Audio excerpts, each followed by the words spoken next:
Hello and welcome to Good Conversations. My name is Thompson Smith. We're honored to have with us again today Dr. Kate Shanley, Professor of Native American Studies at the University of Montana in Missoula, where she has taught since 1999 when she became the first chair of the Native American Studies Department. Kate is an enrolled member of the Fort Peck Assiniboine tribe, and before coming to UM, she taught at Cornell and at the University of Washington in Seattle. She now serves as Special Assistant to the Provost for Native American and Indigenous Education. Welcome, Kate. Thanks for being with us again. Thank you, Tom, for having me. And as we have done with some other guests, we remind viewers that we haven't worn the same clothes 2 weeks in a row. We record the shows in 1 hour sitting. At the end of the last show, we started talking a bit about some of the enormous duties you were asked to do as chair of the Native American Studies Department. And I wanted to back up for a second and ask your sense, or explain to the viewers what you see as the importance of having Native American Studies departments. I mean, when did these programs or departments come into being, and how they developed? When did they? I guess they haven't been at the University of Montana for that long, so. I can't give you the exact date. I think it was 1968 or 67 or 68. The first Native Studies Department was founded, and that was at Trent University in Ontario. And I think that the next one was at UC Berkeley in 1968. Now, I think they arise and arose in different settings for different reasons. For example, here at the University of Montana, they had a Native American, or in those days they called American Indian, advisor, or someone to work with students. And out of that eventually started offering a course or two. Usually the first courses to be offered are either a kind of anthropology course, North American Indians, or a history course, or some combination thereof. And then eventually a curriculum starts to grow out of that. And that's the general pattern in areas where there are a fair number of Native students, and especially in the 60s and 70s out of ethnic studies. They're in the civil rights movement and so on. The University of Montana had a Black Studies department before it had an American Indian Studies department. And then in 1970, I believe, Alonzo Spang was the first director. I hear these oral histories. It's not written anywhere, but I think that's the case. And out of that, then eventually a curriculum grew.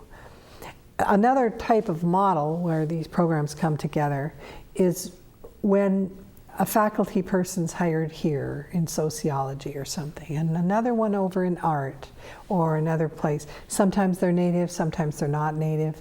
And then someone comes along who sees, well, we've got these courses going, let's pull all the courses together into one degree, a concentration, a minor, a major.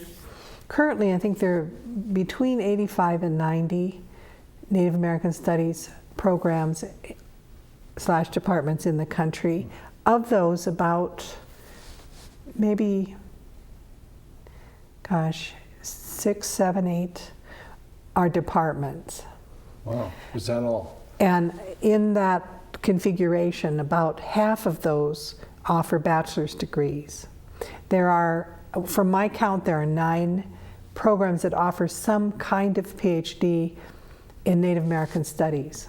It might only be a concentration, or it might be a piece of an ethnic studies degree, but there are 9 PhD configuration possibilities and about 20 masters.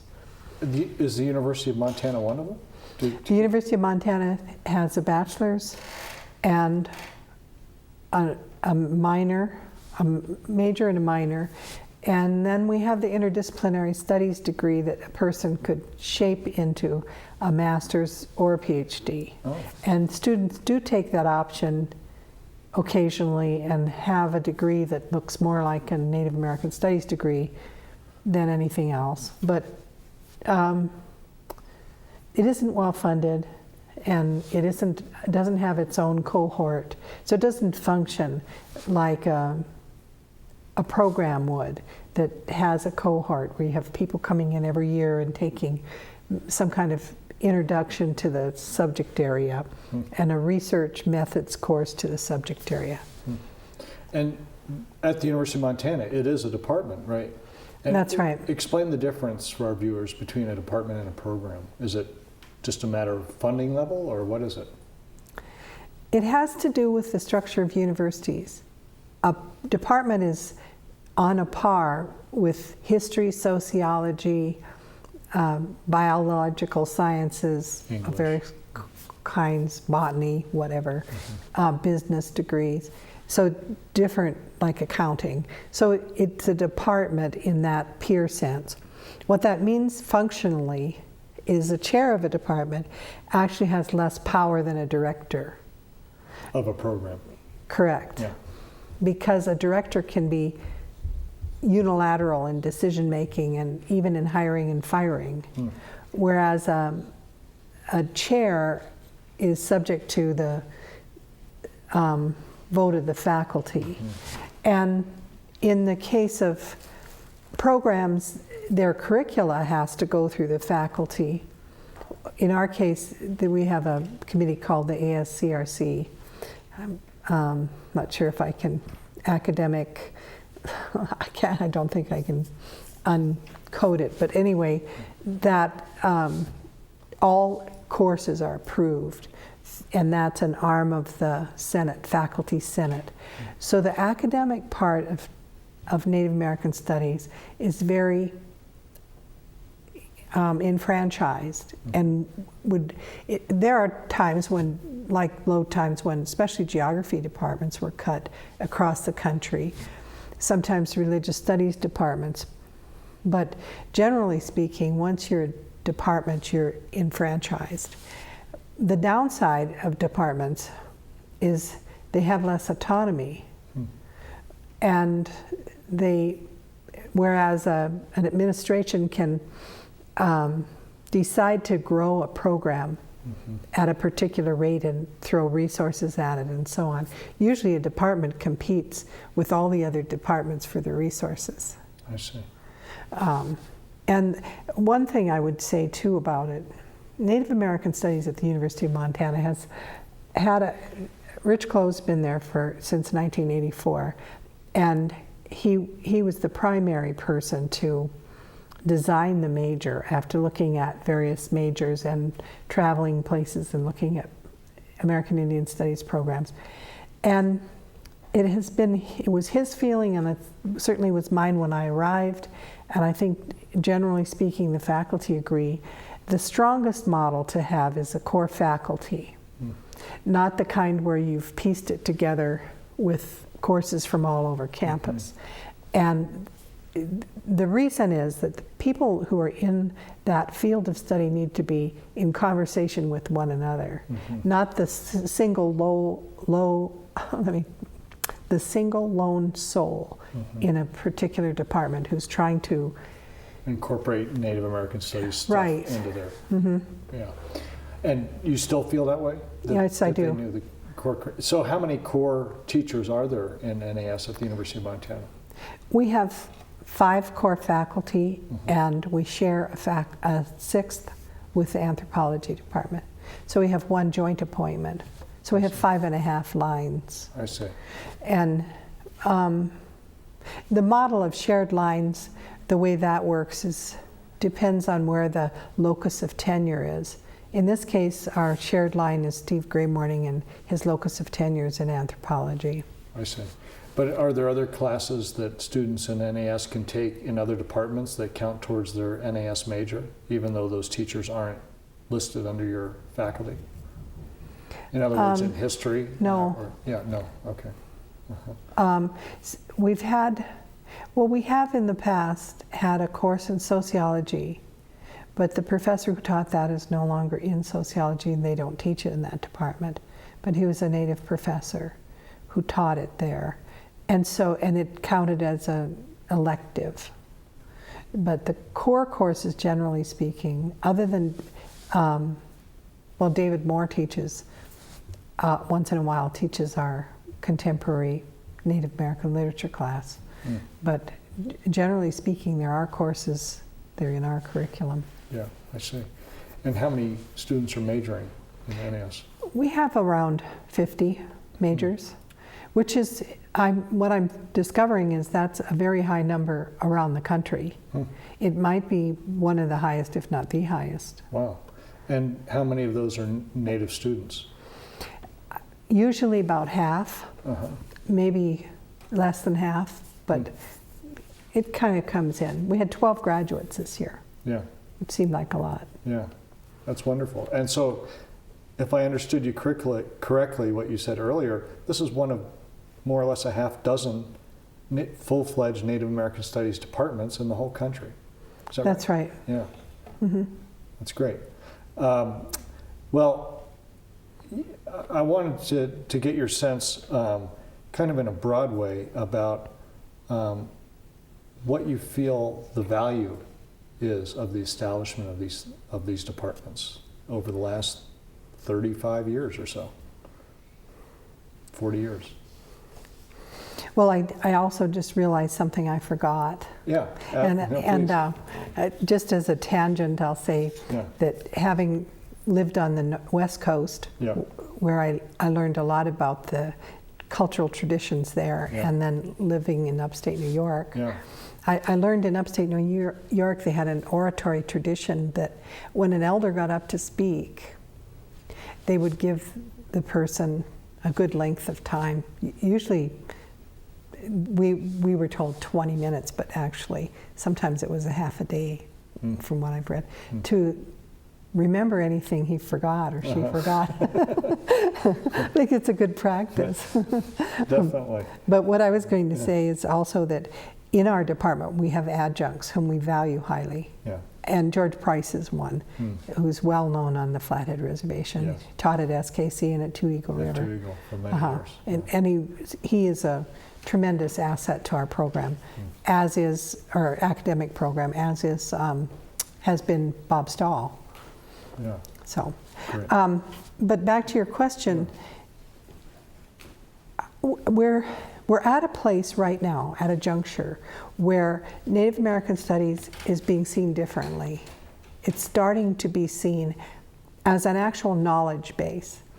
Universities are based on the ideal in Western civilization of universal knowledge, that somehow we can all come to know the same things.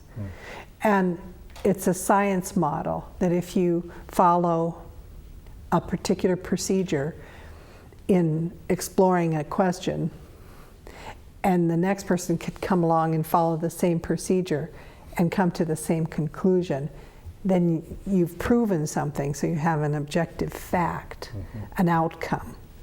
And that science model is very Western in a way that I could talk a lot about Native science as well, but just that the idea of universal knowledge. So within that, bringing what we bring to the table when we come to a university, we're now getting to the place where there's a recognition of Indigenous values and Indigenous relationship to the world, because Indigenous cultures are place-centered and time is synchronic instead of diachronic. That is, instead of following on a date timeline, Indigenous people believe that a moment can come together again in ceremonial ritual, that it's all part of the same moment in time. So there's different ideas about time as well. So time and place are very different. Taking that model into the inside of a university has not been an easy matter, and probably the least easy in science. If you take something like Navajo people having an 8-base number system compared to a 10-base number system, that's not accommodated in mathematic departments. And phenomenology, the idea that you study phenomenon, That's a science in and of itself, and certainly an indigenous science. It's a very deep indigenous science. So we aren't a good fit with that university model. Yeah. But there is a growing recognition that we have our own way of looking at things that's as valuable. And the environmental crisis, I think, makes that more evident than ever before. But meanwhile, we're in the same bureaucratic structure as everyone else, based on, I always refer to the university as patriarchal and hierarchical. And that means fundamentally that it's a model of a kind of authority. When I say patriarchal, I don't just mean male, female as well, but it fits in that hierarchical model. And it's not the ideal model of an indigenous community where people are known to one another and they can come to the table and be of relatively equal status. Yeah.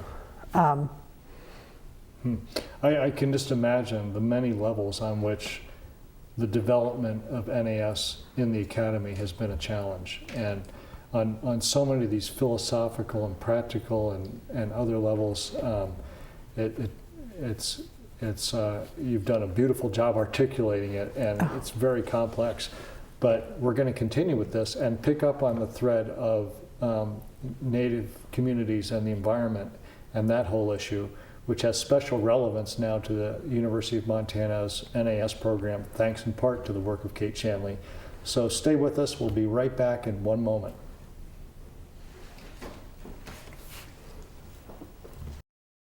In February 2009, most television stations will convert to digital transmission and no longer provide analog service.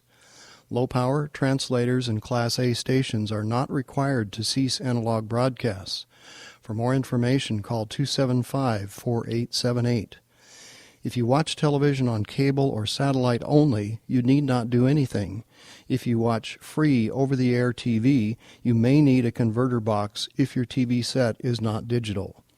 Set-top converter box coupons worth $40 toward the purchase of these devices can be requested by calling 888-388-2009 or visiting www.dtv2009.gov.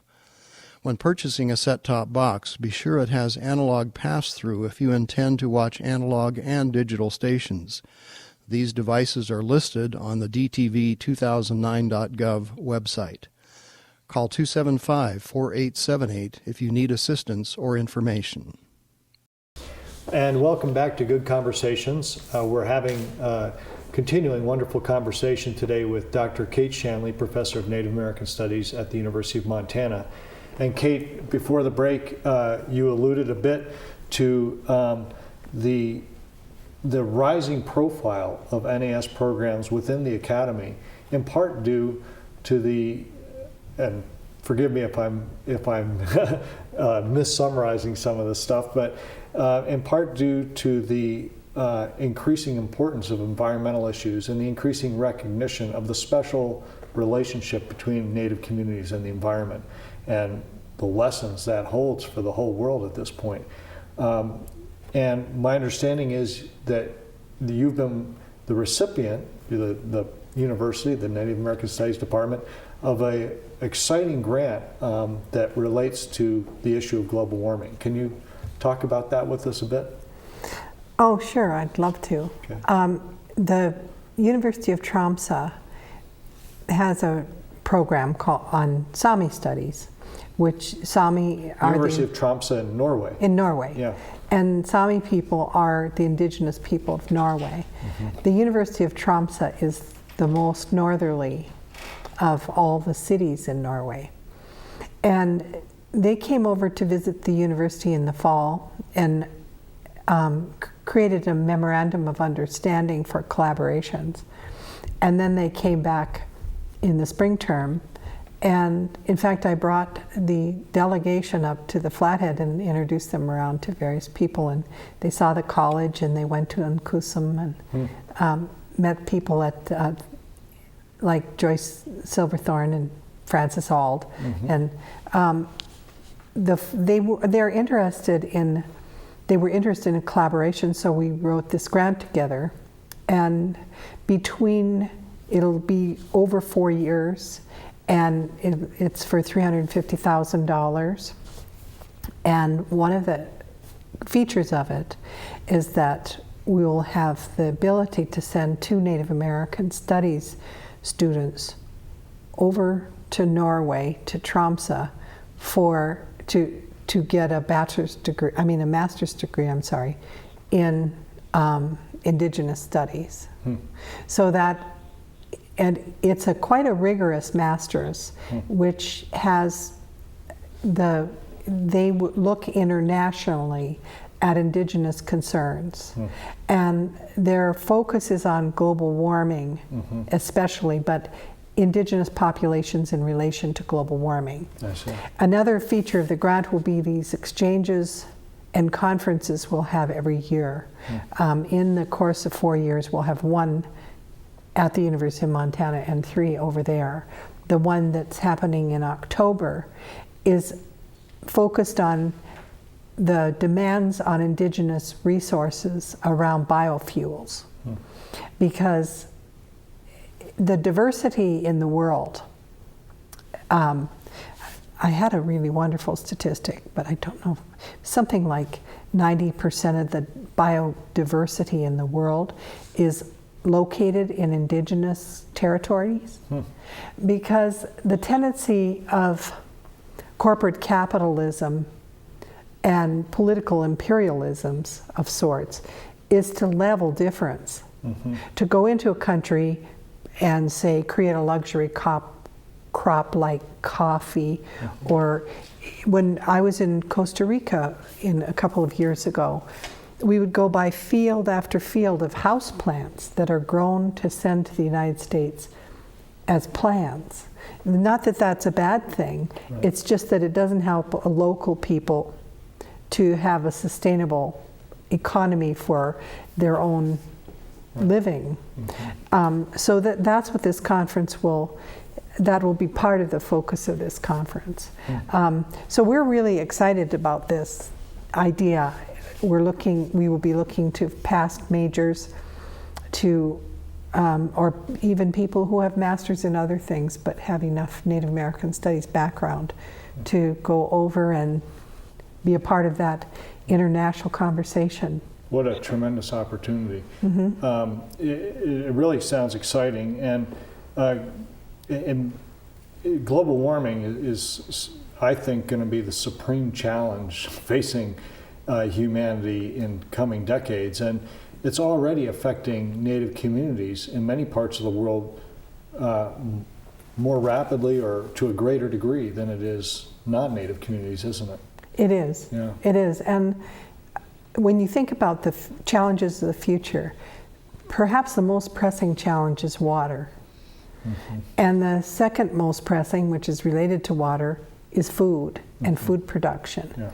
And even in the United States, Native people have ownership of 7% of the farmland in the nation. Yeah. Well, that has tremendous implications in terms of the future and the challenges of the future. No question. I just also should add, though, this is just an opportunity that kind of fell in our laps. My preference, in some ways, if we had resources from other means, would be to start a kind of Native American Indigenous graduate program that had a master's and PhD to it, that was focused in a way that served the Indians of Montana first, and other Native students and non-Native students who can ally around these issues. Yeah. We don't have the resources right now in Native American Studies to start such a program. I see. Otherwise we would. And so this is not a substitute for that by any means. No. It's its own kind of opportunity. Well, I'd also like you to mention, and we only have a couple minutes left, time goes by so fast, but there's a new Native Studies Center being built at the University of Montana. Could it be the home for such a program in the future? Is that your vision for it? That would be wonderful. Yeah. And the cost of building materials has gone up, and we're still raising money for this center. So if people have clues on how to help us with that, we'd love their help. But we are going to have the Native American Studies department will be housed in there, and American Indian Support Services, Student Support Services. And there's classrooms, and there's a basement that has no occupants at the moment. So somehow we could have some programs that are relevant to the Native American Studies enterprise as a broader thing than simply the department as it now stands. I see. Well, what an amazing set of opportunities kind of are out there if the funding could be captured for some of these things. There's so many more issues that I'd love to discuss, especially relating to global warming, but we're almost out of time here. But I guess we're going to have to continue this conversation another half hour. But Kate, thank you so much for being with us today. Oh, thanks for having me. It's been great. Wonderful conversation. Kate Shanley, Professor of Native American Studies at the University of Montana and Special Assistant to the Provost for Native American and Indigenous Education. She's a great resource for us to have right next door in Missoula, Montana. Thanks for being with us. If you have any comments, suggestions, questions, jokes, anything at all to send us, please email us at goodtalk@blackfoot.net. Thanks for being with us. We'll see you next time.